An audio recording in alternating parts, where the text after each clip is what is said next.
vector functions and space curves. A vector-valued function, or a vector function, is a function whose domain is the set of real numbers and whose range is the set of vectors. So imagine if we call the function r of t. Notice that each component is a separate function of a single variable. In this case, the x-coordinate is f of t, the y-coordinate is g of t, and the z-coordinate is h of t. And we can also write it using the I, j, and k notation. So for example, if r of t is equal to the function t cubed, natural log of 3 minus t, and the square root of t, the component functions are f of t equals t cubed, g of t is natural log of 3 minus t, and h of t is radical t. Now we also need to think about domain. So we know that the domain for t cubed is all real numbers, but for the natural log of 3 minus t, we know that 3 minus t must be a positive number, and if you solve this for t, we get t is less than 3. And for the square root of t, we know that t must be a positive number, actually greater than or equal to 0. And so the acceptable values to plug into this function would be all numbers that are greater than or equal to 0, but also less than 3. And so the domain would be all numbers t from 0 to 3, including 0, but not including 3. To take the limit of a vector-valued function, we simply take the limit of each component. So for example, the limit as t approaches a of the vector function r of t, that is simply defined as the limit as t approaches a of each of these component functions, as long as this limit exists. And of course, related to limits is continuity. The vector function r is continuous at some number a if the limit as t approaches a of the function is equal to the function value at a. So for the next example, find the limit as t approaches 0 of r of t. So to do this, we simply take the limit as t approaches 0 of each of the components. So the limit as t approaches 0 of 1 plus t cubed, well, this is simply going to be 1. The limit as t approaches 0 for t e to the negative t. To calculate this limit, it is useful in most cases to express your negative exponent using a positive exponent. And if we do that here, we can see we get 0 divided by e to the 0, which is 0 divided by 1, which is 0.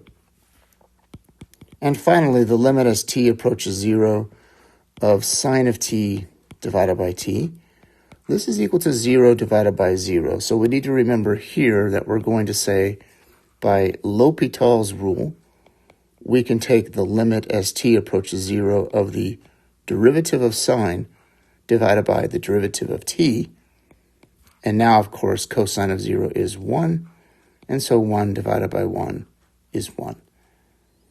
And so the answer here, the limit as t approaches 0 of the vector function r of t, is simply equal to the point 1, 0, 1. Now let's briefly talk about plane curves or parametric equations. This is usually covered in Calculus 2. So let's recall that parametric equations are equations that define x and y in terms of some function t. So we usually say x is equal to f of t, y is equal to g of t, and therefore the point xy can be represented by f of t, g of t. And t, of course, is what we call the parameter. And t can be any value that the functions f and t are defined on. Now, when you plug in values of t, you get a point. So, for example, the point xy comes from plugging a value t into f and plug in the same value t into g, and each of those functions produce a number, and that's how we determine the point xy. Now, usually t is between two numbers, say a and b, and we need to remember that there is an order to how this curve is traced. So as t increases from a to b, the points move along this curve in a particular direction. Now, space curves are just like parametric equations, except now we are in 3 dimensions. And so when we have a space curve, we will have a curve in space that traces in a particular direction.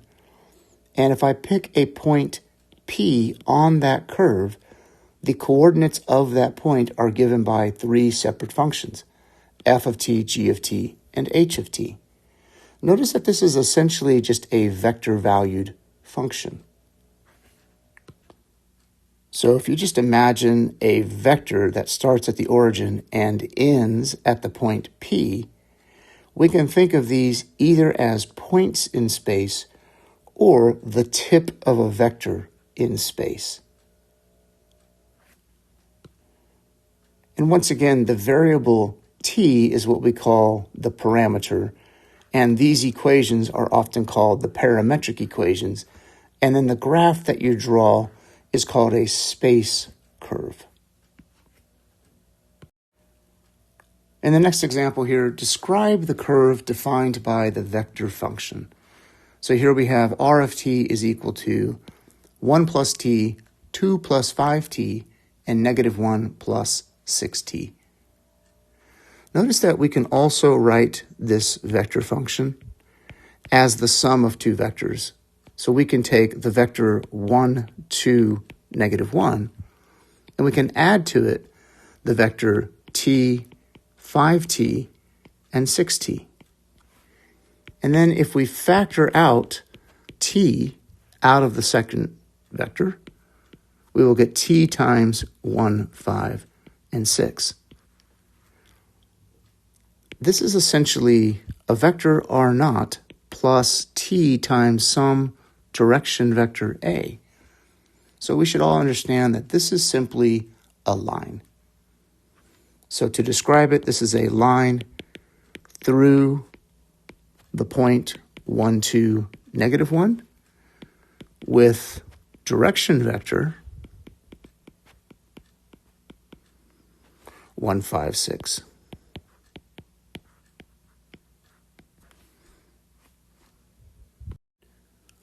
Now let's discuss how to sketch a curve. In this case, we want to sketch the curve whose vector equation is r of t equals cosine t times I plus sine of t times j plus t times k. Normally what we do here is try to find some kind of a relationship between the component functions. So in this case, the function cosine and the function sine have a definitive relationship. We know that cosine squared of t plus sine squared of t is always equal to 1.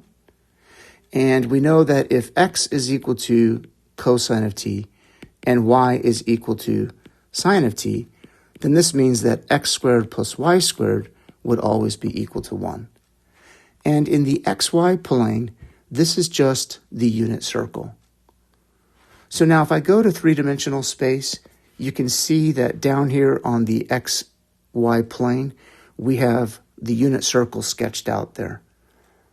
That means that no matter what value of t that we plug in, the x-coordinate and the y-coordinate is always going to be somewhere on this unit circle with some corresponding z-coordinate. In other words, the points on this curve have to be directly above this unit circle. It just depends on the value of z. And of course, we know that z is equal to t. So if I pick a particular value for t, that's just essentially the angle. And then we have cosine of that angle and sine of that angle, which is going to give us a value on the unit circle. And then the value of z equals t is just going to give us how far we rise up on this cylinder here. Now the orientation goes in this direction because we know that if we have the X and Y axis, like you see over here, that angles are traced out in the counterclockwise direction. So as t increases, we move like this, right? Starting with the x-axis and then moving toward the y-axis. And that is exactly what is happening down here. Here we have the x-axis. As we pick an angle, we are moving from the x-axis in the direction of the y-axis, and then we continue to wrap around. Now, the reason it gets taller and taller is because as the value of t increases, the value of z also increases, and z is the height of the point on the curve. Next, find a vector equation and parametric equations for the line segment that joins the point P and Q, as shown here. So let's remember we have a formula for finding the equation of a line segment between 2 points. So if we regard the point P as the vector r0 and the point Q as the vector r1, then the line segment joining the tips of these two vectors, or these 2 points, is simply given by 1 minus t times r0 plus t times r1.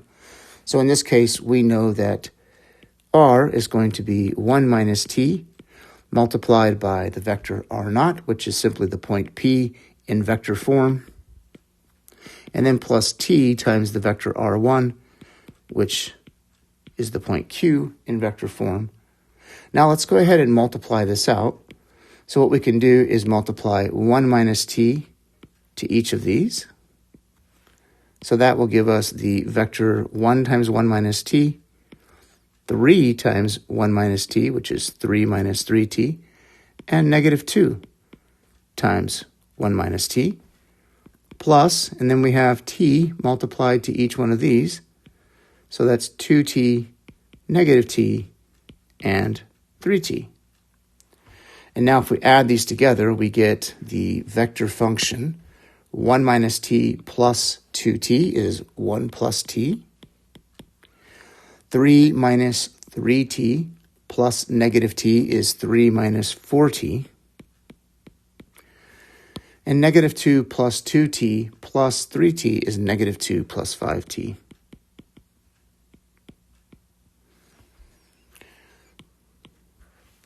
And so the vector equation we could express in this manner, or of course you could write it as we normally write lines, which would be 1, 3, negative 2, plus t multiplied by 1, negative 4, positive 5.